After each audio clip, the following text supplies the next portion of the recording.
Hola, ¿qué tal? Mi nombre es Laurelena Parra Jiménez y para la materia de microbiología y toxicología de los alimentos, hoy hablaré acerca de los microorganismos en los alimentos y sus usos benéficos.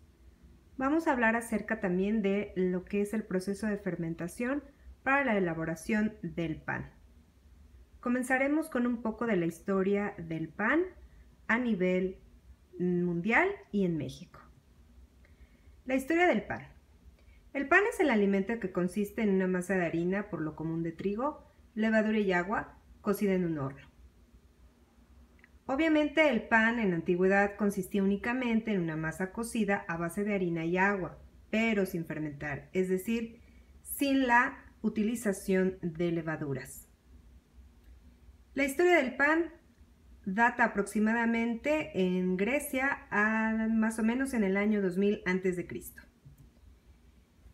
La historia del pan en México data de la conquista española, aproximadamente en 1524, donde se inicia la producción y transformación del trigo criollo en pan, ya que los españoles traen el trigo y es sembrado en un solar propiedad de Hernán Cortés, donde se da inicio justamente a esta comercialización entre plazas y mercados. A finales del siglo XVIII llega a México la técnica de franceses e italianos para enseñar a los pobladores mexicanos al uso de la panadería y de la pastelería. Para 1880 ya existen aproximadamente 78 panaderías y pastelerías en la Ciudad de México.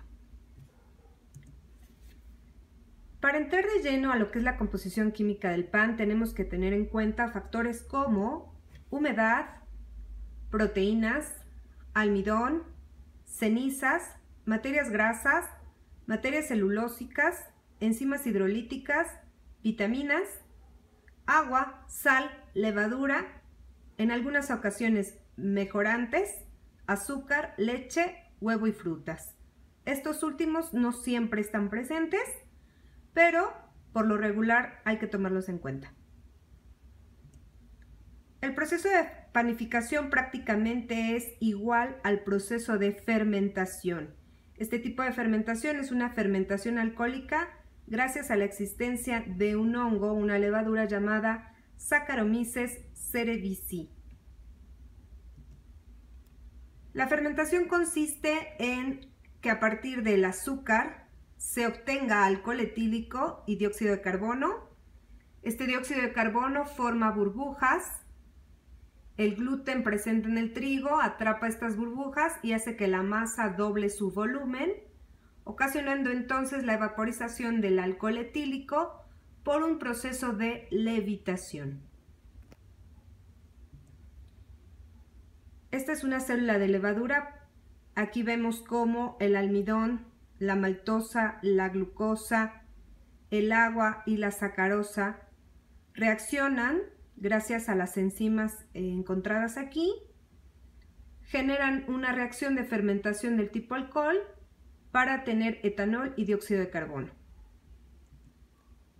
Los ingredientes para poder tener un pan es harina, agua, sal y la levadura, o ahora llamada también masa madre. La panificación puede ser tradicional o industrial. En el caso de la tradicional, aquí podemos ver que son fases justamente las cuales van por tiempos. La principal es el amasado, la primera fermentación, la división, la segunda fermentación y la cocción. Para el caso de la tradicional, estos pasos cambian un poco. Se tiene que es el amasado, la fermentación y la primera cocción, el enfriamiento y la congelación, el almacenamiento y transporte y la segunda cocción y horneado. Obviamente aquí difiere los pasos porque aquí ya se utiliza maquinaria especializada para la precocción de la masa y obviamente la transportación y distribución del producto. Hay que recordar que para que la fermentación se lleve a cabo, tiene que haber la existencia de microorganismos, obviamente no patógenos, sino benéficos. Y obviamente aquí hablamos de hongos o levadura, de bacterias acidolácticas como los lactobacilos para la obtención de pan. ¿Cuáles son estos microorganismos? Bueno, el principal siempre será Saccharomyces cerevisiae, y en algunas ocasiones estas bacterias acidolácticas como los lactobacillus sakei, Plantarum, Reuteri y Brevis.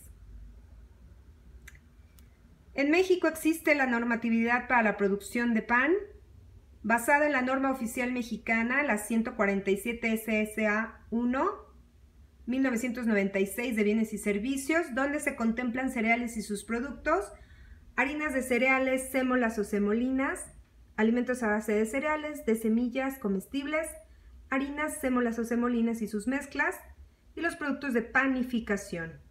Obviamente dentro de esta normatividad vamos a tener que otros organismos se involucran, como son la Secretaría de Salud, la Cyclopaflest, la Comisión del Codex Alimentarius, la FDA, la CONAL, la OMS, la FAO y la OPS. Dentro de esta normatividad se tienen que contemplar las especificaciones sanitarias, que son físicas, microbiológicas y contaminantes principalmente, y en algunas ocasiones hay que tomar en cuenta la determinación de metales pesados, el empleo de aditivos y el empleo de enzimas. Estas son las físicas, en donde se determina un límite máximo de fragmentos de insectos, de pelos de roedor y de excretas. En las microbiológicas, los mesófilos aeróbicos, los coliformes totales y los mohos permitidos. En las harinas. En lo que corresponde a los contaminantes, pues únicamente la determinación del límite máximo de aflatoxinas. Los metales pesados, plomo y cadmio. Los aditivos y las enzimas. Esto nos lleva a establecer buenas prácticas de manufactura, las cuales están listadas en el Reglamento Sanitario de Productos y Servicios.